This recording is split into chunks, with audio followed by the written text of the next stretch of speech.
దేవుని ఘనమైన నామమునకు స్తోత్రములు. ఈ వాగ్దానం వింటున్న మీకందరికీ మన ప్రభువును ప్రియరక్షకుడైన యేసుక్రీస్తు నామములో శుభములు, మా హృదయపూర్వకమైన వందనములు తెలియచేస్తున్నాం. ఈరోజు దేవుని వాగ్దానం లేవీకాండం 26వ అధ్యాయము 9వ వచనం. నేను మిమ్మును కటాక్షించి మిమ్మును విస్తరింపచేసి నిబంధనను స్థాపించేదను. ఈ మంచి వాగ్దానం మన మంచి దేవుడు మనందరి పట్ల నెరవేర్చునుగాక. ఆమేన్. మన దేవుడు ఆయన ఇస్తున్న చక్కని వాగ్దానం చూడండి. మనల్ని కటాక్షిస్తానంటున్నారు. ఆయనకి కటాక్షం కలిగిందనుకోండి, ఆరోగ్యం లేని వారికి ఆరోగ్యం వస్తుంది. ఆర్థికంగా ఇబ్బందులు పడుతున్న వారి ఇబ్బందులు తొలగిపోతాయి. అప్పుల ఊబిలో ఉన్నవారు ఆ ఊబి నుండి బయటకు వస్తారు. కుటుంబ సమస్యలతో నలిగిపోతున్న వారు ఆ సమస్యల్లో పరిష్కారం పొందుతారు. నిజంగా దేవుని కటాక్షం మన మీద ఉంటే మన పరిస్థితులన్నీ మారిపోతాయి. అందుకు ఈరోజు ఆయన అంటున్నాడు, మిమ్మల్ని కటాక్షిస్తాను అంటున్నాడు. అంత మాత్రమే కాదు, మిమ్మల్ని విస్తరింపచేస్తా. ఇప్పటి వరకు మీకున్నది ఇరుకుగా ఉందా? అది మీ రాబడి కానివ్వండి, లేకపోతే కొన్ని ఇరుకుల్లో ఇబ్బందుల్లో మీరు ఉండనివ్వండి. వాటన్నిటినీ ఇబ్బందుల నుండి మిమ్మల్ని విశాలపరుస్తాడు. అంటే ఆ ఇబ్బంది తొలగిస్తాడు, లేకపోతే ఆ ఇరుకుల నుండి మిమ్మల్ని విడిపిస్తాడు, మిమ్మల్ని ఎక్స్పాండ్ చేస్తాడు. మిమ్మల్ని నిజంగా గొప్ప దేవుడు మిమ్మల్ని విశాలపరుస్తాడు ఆయన. అంత మాత్రమే కాదు, ఆయన మీతో చేసిన ఆ నిబంధనను స్థాపిస్తాడంటే నెరవేరుస్తాడు. ఏం చేస్తానని ప్రభు వాగ్దానం చేస్తూ వచ్చారో ఆ నిబంధనని, ఆ వాగ్దానాన్ని నెరవేరుస్తాడు తప్పక. దేవుడు తన వాగ్దానాన్ని మన పట్ల నెరవేర్చాలి అన్నా, రెండవది మన మీద ఆయన కటాక్షం చూపాలి అన్నా, మూడవది మనల్ని విస్తరింపచేయాలి. అంటే అన్ని విషయాల్లో వర్ధిల్ల చేయటం, దీవించటం, అదే విస్తరించటం.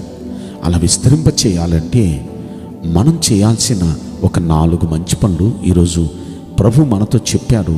ఆ మాటల్ని మనం 1, 2, 3 వచనాల్లో మనకు తెలుస్తుంది. మొదటి మాట అంటున్నాడు, దేవునికి ఇష్టం లేనివి. ఆ మొదటి వచనంలో మీరు చదువుకోండి. దేవునికి ఇష్టం లేని కొన్ని ఉన్నాయి. వాటిలో విగ్రహారాధన ఇలాంటివి. ఆ దేవునికి ఇష్టం లేని ఏమున్నాయో అవి మీరు మానేయాలి. దేవునికి ఇష్టం లేని పనులు, దేవునికి ఇష్టం లేని మాటలు, దేవునికి ఇష్టం లేని చూపులు, దేవునికి ఇష్టం లేని ఆలోచనలు, దేవునికి ఇష్టం లేనివన్నీ మనం మానేసుకోవాలి. అవన్నీ వదిలేయాలి. అది మనం చేయాల్సిన మొదటి మంచి పని. దేవుడు మనల్ని చూచి కటాక్షించాలి అంటే ఖచ్చితంగా ఆయనకి ఇష్టం లేని మానేయాలి. ఎప్పుడైతే మనం మానేస్తామో ఆయనకి దయ కలిగిద్ది మన మీద. ఎప్పుడైతే ఆయనకి దయ కలిగిందో మన స్థితిగతులన్నీ మారిపోతాయి. కనుక దేవుడు ఈ వాగ్దానం వింటున్న మీ జీవితాల మీద దయ చూపించాలి అంటే ఆయనకి ఇష్టం లేనిది ఏంటో మీలో ఉంది, అది మీకు తెలుసు. దాన్ని వదిలేసేయండి. అది మీరు వదిలేయగలిగితే ఖచ్చితంగా ఆయన మీ మీద కటాక్షిస్తాడు. మీతో ఆయన చేసిన నిబంధన ఖచ్చితంగా నెరవేరుస్తాడు. మిమ్మల్ని విస్తరింపచేస్తాడంటే వర్ధిల్ల చేస్తాడు. కనుక ఈ 3 నెరవేరాలంటే మనం మొదట ఆయనకి ఇష్టం లేని వదిలేయాలి. రెండో మాట, ఆయన నియమించిన విశ్రాంతి దినమును ఆచరించాలి. ఆయన విశ్రాంతి దినం అది పరిశుద్ధమైన దినం. ఆ రోజును ఆచరించడం అంటే ఇజ్రాయేలీలకి దేవుడు ఒక చట్టంగా పెట్టాడు. ఆ దినాన్న వాళ్ళు ఏ పని చేసేవాళ్ళు కాదు. వాళ్ళు ఎక్కడికి వెళ్ళేవాళ్ళు కాదు, ఆరాధనకు తప్ప. అది 2 కిలోమీటర్ల అలా ఒక వ్యవధి పెట్టుకొని అలా ఏ ఊరు వెళ్ళేవాళ్ళు కాదు, ఆరాధనకు తప్ప. ఇంక ఏ పని, ఏ వ్యాపారం, ఏ ఉద్యోగం, ఏది వాటి దేనికి వెళ్ళేవాళ్ళు కాదు. కేవలం దేవుని ఆరాధించటం, దేవుని సన్నిధికి వెళ్ళటం, ఇలా ఒక నియమంగా పెట్టుకున్నారు. ప్రియ దైవ జనాంగమా, గమనించండి. మన దేవుడు మనల్ని చూస్తున్నాడు, మనల్ని గమనిస్తున్నాడు. కనుక ఆయన్ని నమ్ముకున్న మనం మనం అలా నిష్టగా ఉండి నిష్టగా ఆయన విశ్రాంతి దినాన్ని మనం ఆచరించగలిగితే, అంటే అలా ఒక నిష్ట పెట్టుకొని అలా మనం చేయగలిగితే మన మీద ఆయనకి దయ కలిగితే మనతో చేసిన నిబంధనను నెరవేరుస్తాడు, మనల్ని విస్తరింపజేస్తాడు ఆయన. ఇక మూడవది మనం చేయాల్సింది ఏంటంటే ఆయన పరిశుద్ధ మందిరాన్ని సన్మానించాలి. మందిరాన్ని సన్మానించడం అంటే ఏంటి? మందిరం అది పరిశుద్ధమైంది, దేవుడు ఉండేది. ఆ మందిరం దగ్గరికి వచ్చేటప్పటికి మనం ఒక విధమైన చాలా ఒక పవిత్రమైన మనస్సు కలిగి ఉంటాం. అయితే దేవుడు కోరుకునే ఆ పరిశుద్ధ మందిరం మన హృదయమే.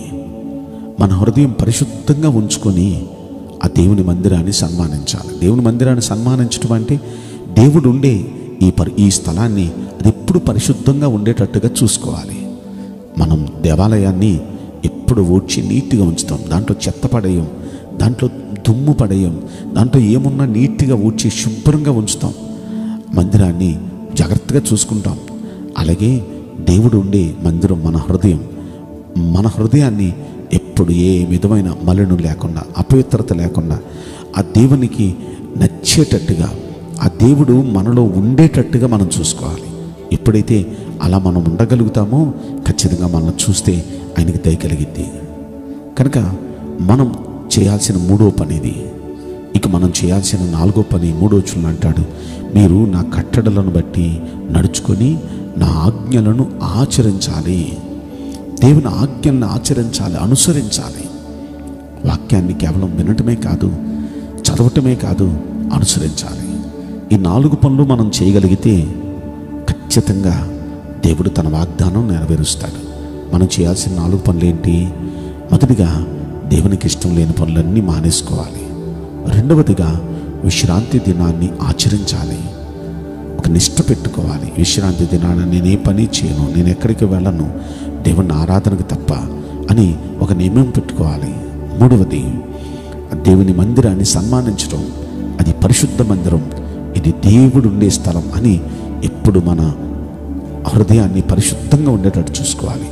నాలుగవది ఆయన వాక్యాన్ని అనుసరించి నడుచుకోవాలి. ఈ 4 పనులు మనం చేయగలిగితే ఖచ్చితంగా మన జీవితాల మీద ఆయన కటాక్షం చూపుతాడు, మనతో చేసిన నిబంధన నెరవేరుస్తాడు, మనల్ని విస్తరింపచేస్తారు, వర్ధల్ల చేస్తారు.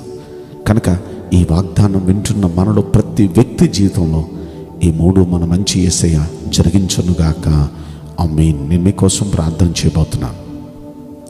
పరిశుద్ధుడా, ప్రేమగల యేసురాజా, మీ పరిశుద్ధ బంగారు పవిత్రమైన నామమునకు నిండు మనసుతో కోట్ల కొలదిగా స్తుతులు, స్తోత్రములు, వందనాలు చెల్లిస్తున్నాం.